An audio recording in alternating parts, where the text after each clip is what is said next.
கந்தா என்றே வந்தவர்க்கெல்லாம் தந்தாய் கோடி திருமுருகா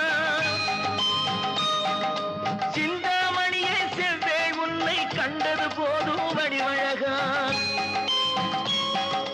கந்தா என்றே வந்தவர்க்கெல்லாம் தந்தாய் கோடி திருமுருகா சிந்தாமணியே செவ்வே உன்னை கண்டது போதும் வடிவழகா அடியவர்க்கு ஒரு விருந்து